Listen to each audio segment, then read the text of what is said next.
Hello everyone, आज के इस वीडियो लेक्चर में हम लोग देखेंगे एचसीएफ और एलसीएम को डिवीजन मेथड द्वारा कैसे निकाला जाता है। इस वीडियो लेक्चर में हम लोग यही देखेंगे। इससे पहले वह वीडियो में हम लोग गुणनखंड विधि सीखे थे, कैसे किया जाता है फैक्टराइजेशन यानी आवाज गुणनखंड। इसके बाद फिर सीखे थे हम लोग कि गुणनखंड विधि द्वारा एचसीएफ और एलसीएम कैसे निकाला जाता है। अब इस विधि हम लोग सीखेंगे कि डिवीजन मेथड द्वारा एचसीएफ और एलसीएम कैसे निकाला जाता है। तो सबसे पहले हम लोग एचसीएफ को सीख लेते हैं, तब फिर एलसीएम को सीखते हैं। एचसीएफ के लिए आप क्या करेंगे, मान लेते हैं दो नंबर है आपका, एक है आपका 25, दूसरा है आपका 70। कहेगा 25 और 70 का एचसीएफ क्या होता है। तो इनमें से छोटा नंबर कौन सा है, 25 है, यानी 25 आपका क्या है, छोटा है किससे, 70 से। तो छोटे वाले नंबर को आप इस तरह से यहाँ रखिए, बड़े वाले को आप इस तरह से किए। आप भाग जानते होंगे, 25 का 12 दो बार पढ़ेंगे, यहाँ पर कितना हो जाएगा, 50 हो जाएगा। घटाएंगे 0, 20। तो जो यहाँ पर शेष बच जाता है, फिर इसको इस तरह से आप कीजिए और जिससे भागा दिए इस बार इसको यहाँ रख दीजिए। ठीक है, 20 का पारा पढ़ना है आपको एक बार, तो यहाँ 20 लिख देंगे और यह 5 बच जाएगा।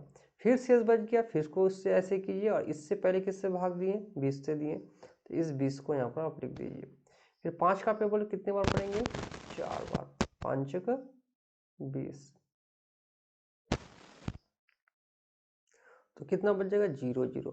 जब आखिर में आपका शेष 0 आ जाए तो आपको ये देखना है कि आखिर में किस नंबर से भाग दिए आप। 5 से दिया तो आप कह सकते हैं 25 एंड 70 का जो एचसीएफ है वो कितना है, 5 है। आपका एचसीएफ कितना आया, 5 आया। बहुत ही आसान तरीका है आपको डिवीजन के द्वारा। चलिए एक दो नंबर और देख लेते हैं ताकि आपको और अच्छे से समझ में आ जाए।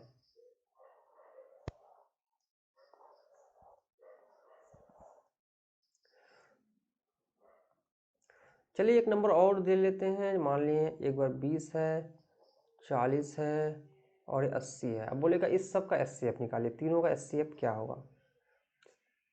सबसे छोटा नंबर आपका ये है, इससे बड़ा ये है, इससे बड़ा ये है। ठीक है, सबसे छोटा नंबर को लीजिए पहले आप, इसका इससे बड़ा 40 है तो 40 को आप यहाँ ले लीजिए। ठीक, 20 का पारा कितने बार पढ़ेंगे, 2 बार, तो कितना हो जाएगा, 40 हो जाएगा।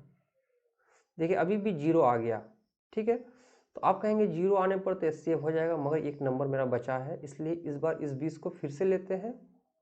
जब भी 0 आ जाता है तो इस बार बड़ा वाला नंबर को यहाँ रख लेते हैं।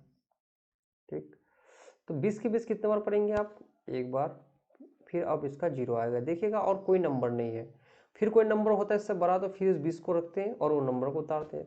तो अब देखना है कि 0 जो है इस बार किससे भाग दिए, 20 से दिए, पहले वाले 0 का नहीं, दूसरे वाले का, आखिर में जो बच जाता है।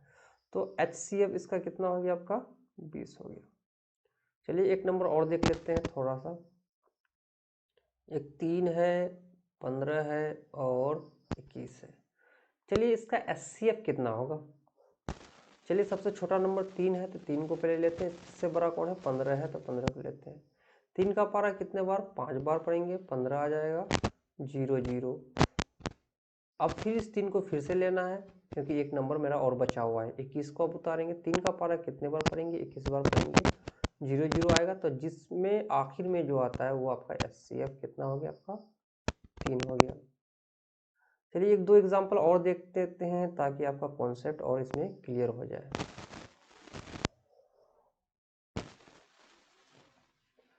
चलिए एक नंबर थोड़ा बड़ा कुछ ले लेते हैं, 5, 17, 20। चलिए इसका हमको एचसीएफ निकालना है।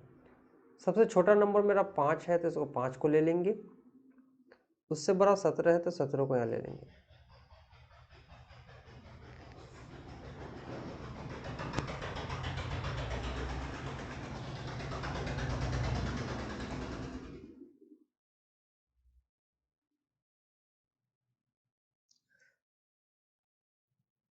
चलिए 5 का पारा पढ़ते हैं, 5 का पारा 3 बार आप पढ़ेंगे तो कितना होगा आपका,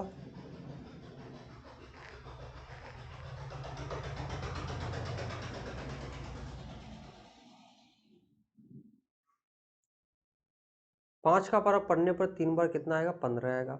इसको घटाते हैं, कितना बचेगा, 2 बचेगा। अभी भी शेष बचा है, इसलिए इसको ऐसे करेंगे, इस 5 को आप यहाँ उतार देंगे। तो 2 के डिविजिबल कितने बार पढ़ेंगे, 2 बार पढ़ेंगे, 4 आएगा, यहाँ 1 बचेगा। अभी भी शेष बचा है, इसलिए 1 से फिर अब इस नंबर को उतार देंगे यहाँ। 1 का पहाड़ा कितने बार पढ़ेंगे, 2 बार पढ़ेंगे, तो आपका 2 आ जाएगा। ठीक है, लास्ट में 1 से कटा, फिर इस 1 को यहाँ रखते हैं। इससे बड़ा नंबर कौन सा है, 20 है, तो इस 20 को यहाँ रखते हैं। अब 1 का गिनती 20 बार आप पढ़ेंगे तो आपको 0 आ जाएगा। तो आखिर में किससे कटा, 1 से कटा, तो कह सकते हैं कि एचसीएफ बराबर आपका कितना हो गया, 1 हो। ये एचसीएफ जो है ये डिवीजन मेथड यानी भाग विधि द्वारा होता है, इसको बोलते हैं भाग विधि यानी डिवीजन मेथड। ठीक है, तो चलिए अब हम लोग एलसीएम को देखते हैं डिवीजन मेथड के द्वारा कैसे होता है।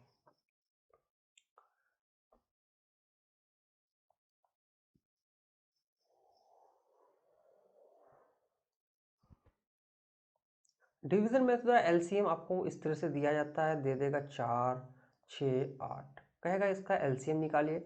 इससे पहले हम लोग सीखे थे एक एक नंबर का फैक्टराइज करते थे, अब इसको साथ में एक साथ करेंगे। देखिएगा किससे चलाएंगे, आपका 2 के लिए रूल बताए थे, 0, 2, 4, 6, 8, यानी जिस नंबर के आखिर में ये सब रहेगा तो हम लोग वहाँ पर 2 चला सकते हैं। 5 के लिए बताए थे, 0 और 5 के लिए बताए थे। चलिए देख पा रहे हैं कि 2 से ये भी कटेगा, ये भी कटेगा, ये भी कटेगा। जब आप देखेंगे कि कोई 2 संख्या 2 से कट रही है तो आप यहाँ पर 2 रख दें, मगर यहाँ तीनों संख्या कटती है तो आप कम से कम 2 संख्या कटनी चाहिए, तो यहाँ पर 2 रख देते हैं। चलिए आप यहाँ जरूरी नहीं कि प्राइम नंबर ही रख सकते हैं। देखिएगा पहले वाला क्या था, प्राइम फैक्टराइजेशन। ये डिवीजन मेथड में ये है कि आप चाहे तो बड़ा नंबर भी रख सकते हैं, नहीं जो प्राइम ना हो उस नंबर को भी रख सकते हैं, जैसे मैं एग्जांपल बाद में देखूंगा। तो जैसे ये अब प्राइम नंबर को ही रखते हैं। चलिए 2 के लिए कितना, 1 बार, ठीक है। अब 6 को 2 के पारा कितने बार, 3 बार। इस 4 के लिए 2 के पारा कितने बार, 4 बार। देखिएगा ये प्राइम नंबर आ गया। अब ये तो 2 से कटेगा, मगर इसका और कहीं देखिए 2 से ए नंबर कट रहा है और कहीं नहीं है, तो इसलिए 2 यहाँ नहीं बैठेंगे, कम से कम 2 जगह होनी चाहिए। 3 3 से कटता है, तो आप कह सकते हैं कि इसका एलसीएम आप इस तरह से निकाल सकते हैं। 2, इस 1 को छोड़ देते हैं, इसको 3 को लेते हैं और इस 4 को लेते हैं, तो 2 3 6, 6 6 24, 24 आपका एलसीएम आया। तो ये देख पा रहे हैं यहाँ पर ये 4 क्या है, 4 आपका प्राइम नंबर नहीं, कंपोजिट नंबर है। ठीक है, यानी ये प्राइम फैक्टराइज नहीं है, ये भाग विधि है। चलिए एक एग्जांपल और समझते हैं, तो मान के चलते हैं 4 है, 16 है, 24 है। देखिएगा आप चाहे तो 2 से भी चला सकते थे, मगर ये प्राइम फैक्टराइज नहीं है, आप चाहें तो 4 से भी चला सकते हैं, क्योंकि 4 से ये 4 भी कट जाएगा, ये 16 भी कट सकता है, 24 भी कटेगा। कम 2 जगह भी कटेगा तो आप चला सकते थे, ठीक है, मगर तीनों जगह कट रहा है तो अच्छा है, तो 4 रखते हैं। 4 1 4, और यहाँ पर 16 है तो 4 4 16, यहाँ 4 का टेबल कितने बार, 6 बार। लेकिन डायरेक्ट हम लोग 4 से काट लिए। अब नीचे वाला नंबर में गौर करते हैं कि एक जगह 1 बचा है और दूसरी जगह 4, और यहाँ पर 6 बचा है, तो यहाँ पर 2 से ये भी कटेगा, 2 से ये भी कटेगा, तो इसलिए आप 2 रख सकते हैं। 1 को छोड़ देंगे, इस बार 2 यहाँ 4 के लिए 2, और 6 के लिए 2 के पावर 3 बार। अब ये प्राइम नंबर हो गया, ये अलग प्राइम नंबर है, तो अब मेरा यही आंसर हो सकता है। 4 गुना 2 गुना ये वाला 2, फिर ये वाला 3, गुना कीजिए। 4 दूनी 8, 8 दूनी 16, 16 तिया 48, तो इसका एलसीएम कितना हो गया, 48। देख पा रहे हैं इसमें नंबर जो आ रहा है, ये देखिएगा ये प्राइम नंबर नहीं है, फिर भी हमारा एलसीएम आपका इतना आया। आप प्राइम फैक्टराइज के द्वारा भी करते तो आपका आंसर उतना ही आता। समझ पा रहे हैं। चलिए एक दो नंबर और देख लेते हैं। 10, 50, इसका एलसीएम निकालना है। लास्ट में 0 है, 0 है तो आप 5 भी रख सकते हैं, 2 भी रख सकते हैं। आप चाहें तो 10 भी रख सकते हैं, क्योंकि ये प्राइम फैक्टराइज नहीं है कि 10 से 10 भी कटता है, 50 भी कटता है, जो आपको अच्छा लगे तीनों रख सकते हैं। दोनों सब के द्वारा वही आंसर आएगा। चलिए मैं 10 रख देता हूँ डायरेक्ट। 10 का पारा 1 बार, 10 का पारा 5 बार, सबसे आसान रह जाएगा। तो क्या बचा, ये प्राइम नंबर आ गया, ये और किसी से नहीं कटेगा, तो 10 गुना 1 को उतारेंगे नहीं, सिर्फ 5, 10 गुना 50 बराबर 50। तो कितना एलसीएम आ गया इसका, 50 आ गया। तो इस तरह से आप एलसीएम ये डिवीजन मेथड द्वारा निकाल सकते हैं। चलिए कुछ हम लोग ट्रिक देखेंगे, तो आप ये जो आई बटन में आपका ये वीडियो आ रहा है इसको जरूर देखिएगा। इसमें ट्रिक बताऊंगा किसी का एलसीएम बहुत ही ट्रिकली कैसे निकाल सकते हैं। तो मैं उम्मीद करता हूँ ये वीडियो आपको पसंद आया होगा। वीडियो पसंद आया तो वीडियो को लाइक जरूर कीजिएगा, चैनल पर नए हो तो subscribe. Thanks for watching this video guys, see you next video, take care, bye bye.